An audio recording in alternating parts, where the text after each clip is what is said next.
Hello everybody, Ron Wildman in here for former Macon Mayor C. Jack Ellis on our Middle Georgia Spotlight program. We have a state representative, Dale Washburn here, and if I remember correctly, it's District 141. That's right. Representing North Bibb and portion of Monroe County. Right.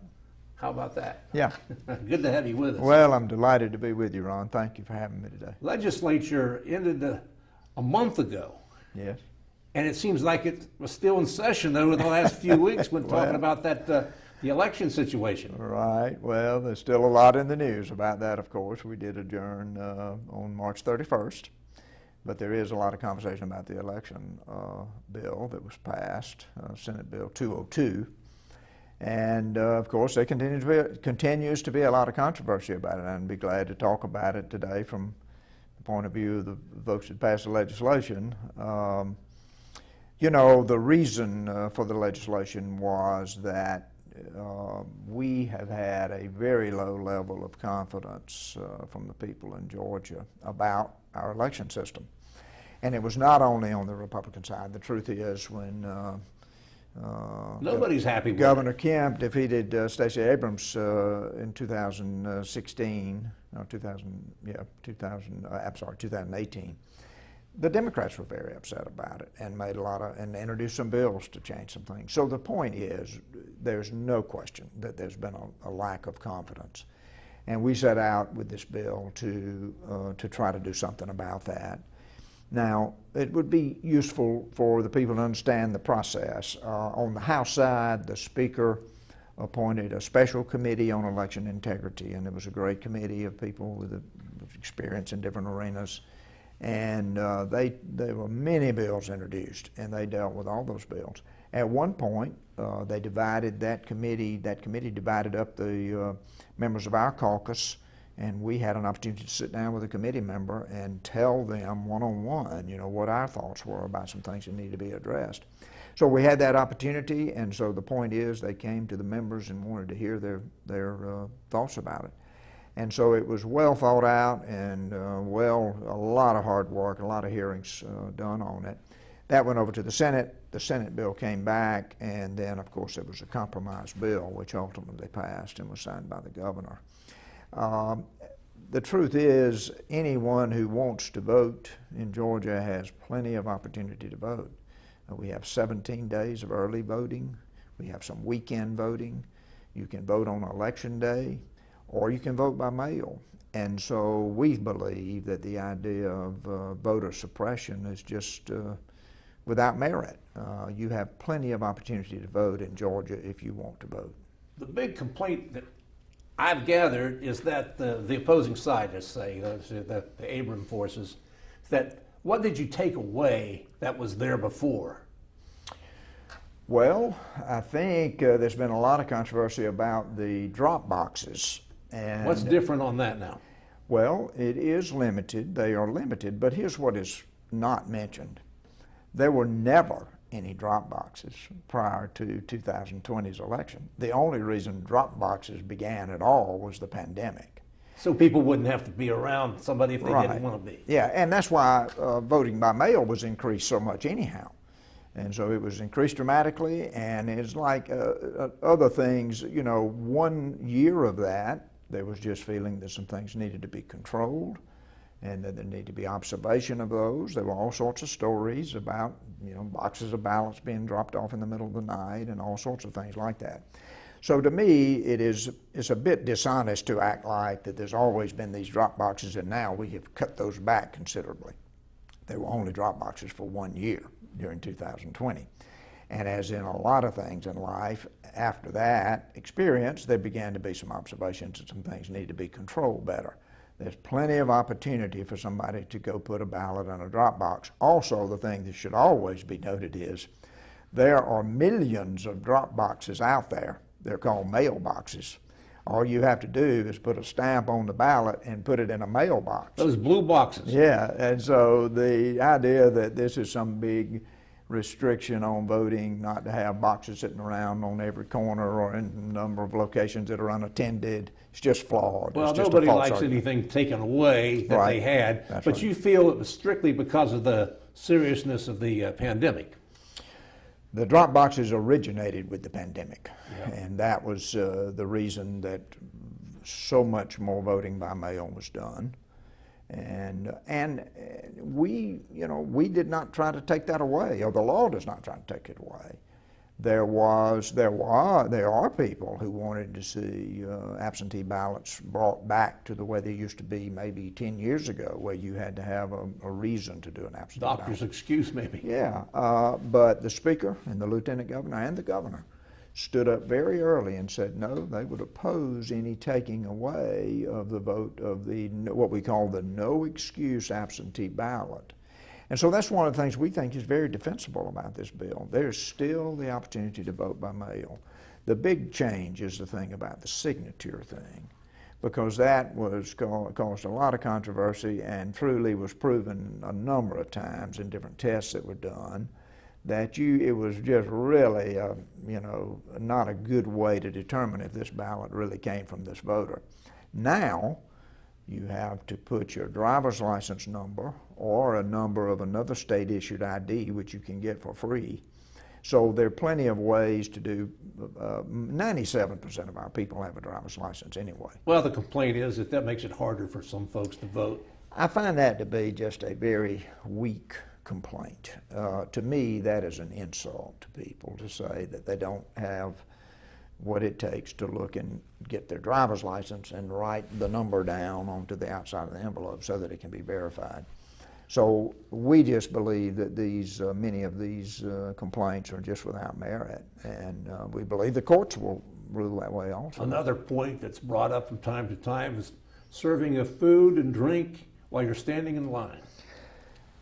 I know, and I think that is Heartless. That is what it said. Is that heartless? Here's the truth. First of all, I've been voting since I was a very young man. My first opportunity to vote was probably in 1972.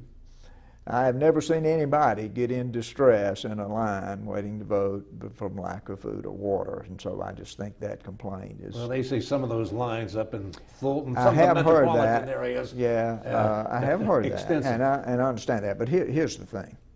First of all, the side that is saying that, elections are done locally, and their party is in control of those elections in those counties where they have these long lines. So they're in charge, so they need to do something to shorten those lines. But the other part of that is that no one is saying that first of all, most people that are prudent, if they know they've got to go stand in a long line to vote, they would probably go prepared anyhow. But you can take water and give it to the polling workers, and they can give water to people. So it's just, again, a flawed idea, a flawed argument in my view. We have always had laws that prohibited campaigning within 150 feet of the polling place. And you felt that they were using it as a campaign aid. Absolutely, and people standing there handing out food, water, snacks. We've heard all kind of reports about that sort of thing. They don't have to be there campaigning for a particular candidate, but they could have on a certain type of T-shirt or a certain type of ball cap or a mask that had something on it that would clearly identify them as being with one party or the other.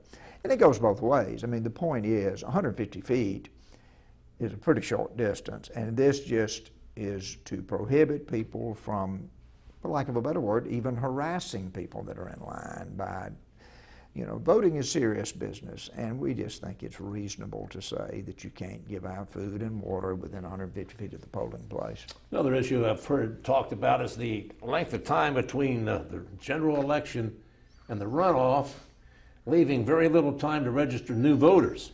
This last election, there was tons of new voters registered in that period of time.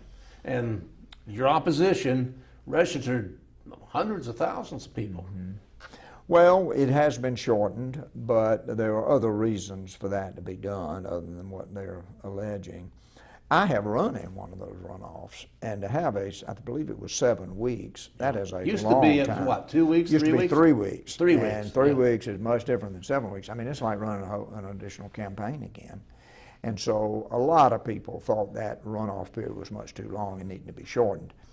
whenever you start doing election reform, that was one of the things that they looked at, and most people agree that 7 weeks is just much too long a period of time, that you have two people left for a runoff, that 3 weeks is sufficient. And I think actually the law is 4 weeks now, so it was shortened, but that was a good thing to do and a prudent thing to do.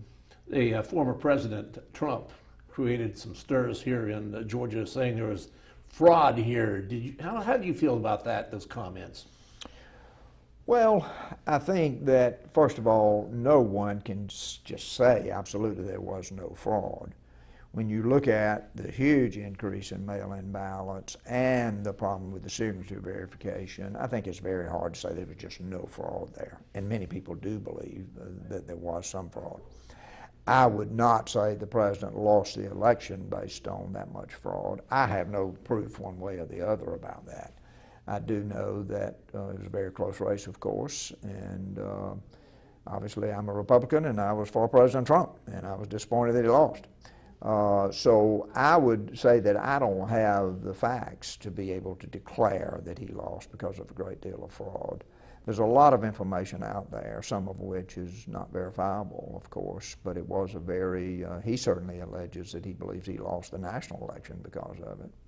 The bottom line about it to me is this: these are needed changes. Every valid vote by every valid voter should be counted, and every valid voter should have the right to vote in a convenient, safe environment without having to wait an excessive period of time. And I believe we've provided that with 17 days of early voting, with voting by mail, which is easy to do if that's what you want to do, and then of course voting on election day. But the idea that it is voter suppression to ask a voter to prove his or her identity, I just don't see it. I just don't get it. Equally shocking to a lot of folks was Republicans losing those Senate seats. 2 Democrats got elected there. Right. How do you see that? How'd that happen? Well, I believe our state is changing. I don't think there's any question about it. I think our demographics are changing, and I believe that most of our statewide races will be close from now. Well, shouldn't say from now on. From now on is a long time. I think the state is changing. I think it's just much closer. We've been hearing that for years, and so I think that it was a very close race. I do think that some of the talk about fraud and about your vote not counting and all of that hurt the Republican effort, I believe, as far as those 2 races are concerned. With people not saying, I'm not going back to vote because I don't think my vote counts. And a lot of that conversation about how much fraud was being alleged, whether it was real or not, probably hurt that turnout. Plus, I think we have to give our opponents credit. They worked very hard. They were very organized, and they beat us. I have been involved in a number of elections in my life, and I've won some and I've lost some. And sometimes you just get beat. And so I think you have to give them credit, for working very hard and being very organized and registering a lot of voters and turning the vote out and using the mail-in ballot very substantially. Do you think these changes the Republicans basically made up there on voting is going to help you guys the next time around? I would not say that necessarily. I just think it's an improvement to do away with the lack of confidence that is there. To me, when I look at I say, why would you object? Why would anyone object to this? Why would you object to this much opportunity to vote? Why would you object to having to write a driver's license on the outside of the envelope instead of just scrawling a signature that could be scrawled by somebody that is not the voter? I just find it to be pretty surprising that they continue to say what they're saying about it, about voter suppression. I don't see any voter suppression here. Well, the president have made some strong comments about that bill down here. Jim Crow law. I grew up. Did that disappoint you? It does. It absolutely does. And I think it's a disgrace for the President of the United States to stand and say things like that that are just not true. And he was called out by a number of publications who just said, these are not true statements. To compare this voting bill to Jim Crow is absurd. I grew up in the 60s, And I've seen things the way they were then. And I know and have done some reading about things that I haven't observed personally. But to compare this with Jim Crow is an absurd comparison, in my view. And I just do not see that. And I think it's outrageous and explosive and inflammatory to say those kind of things. Do you think the Democrats kind of overstepped when they talked folks into taking that All-Star game away from us, and the Coca-Cola people saying what they were saying? Well, if the shoe fits, I mean, you know, the idea that the All-Star game would, the idea that any of that was done over this voting bill is absurd to me. It's just absurd. I think we are seeing now that both Delta and Coca-Cola in particular, are being much quieter now, because they sort of cheerfully ignored half the people in the state who thought that there were problems with the election law and that the election process needed to be changed. I understand a lot of mothers are putting that Coca-Cola in their baby bottles. Yeah, well, I don't know about that. That's what they're doing. I do know that there's Pepsi in my refrigerator now instead of Coke. I'll tell you Oh that my much. goodness. Not that that's going almost treasonous. Not that it's going to break Coca-Cola, but I think it was just outrageous that he stepped in to weigh in on that. I think it was, first of all, it's based on flawed information in my view. So I'm maybe giving you more spirited answers than you would like about it. Let's go local now. Okay, good. That OSLOS, is that what they call it? OLOST. Now that's a local sales tax. Yes. Now, back when we first talked about you going into office and everything, you were kind of negative on all this. I was. When I ran, I took a strong stand against it, and my opponent, you know, favored it. And of course, we should point out that this is all, you know, the people will vote on this. I began to change my point of view for a couple of reasons. One, because of the potential for savings to our property owners, because it is a big rollback, and I'll be glad to go through the details of it. The other thing was, when I looked at particularly law enforcement needs here and our crime situation in Bibb County, I had begun to think in terms of trying to help them with that. So, and then we got a resolution from the mayor and the commission unanimously asking us to do legislation to provide the voters a chance to vote on the OLOST. So I had started working on it personally last summer and had been involved in some conversations with the offices of the Legislative Council about different ways we could approach it. One of the things that I always wanted to do and was willing to do, and I had taken this position, that I would support it if we would cap the millage rate in conjunction with it. Now, the reason I wanted to do that, I'm against any tax increase. I just oppose tax increases most always. But in this circumstance, this is, if you did it that way, it would be a substitutionary tax, sort of a transfer, because you're substituting the penny from the additional sales tax against a rollback of property taxes. The problem is, if you do not have a capped millage rate, then there's nothing to keep the local government, and I'm not suggesting our local government would do this, but if you do this without capping the millage rate, then that allows the opportunity to continue to raise property taxes back up to right where they were. And so I was opposed to that always for that reason. When we got into it, I originally asked Legislative Council to draft the bill. I drafted it, and it had the cap millage rate in it. The millage rate right now in Bibb County is 20.33, and I was willing to let it be capped at 22 mills, which would have given them 1.7 mills that they could have raised taxes if they had some emergency where they needed that, which would be, in today's millage rate value of a mill now, would have been about a $7 million opportunity if they had needed to do it. When we got into the discussions in the delegation, there was an objection because this is sort of complicated, but this bill applies only to consolidated governments. And so the concern began that if you started injecting this change into it to cap the millage rate, that all the consolidated governments in Georgia might object, and then those delegations might not vote with you and might not be able to pass it. This was a general bill as opposed to local legislation. It had to be a general bill because the original opportunity for an OLOST was done for Columbus and Muskogee County.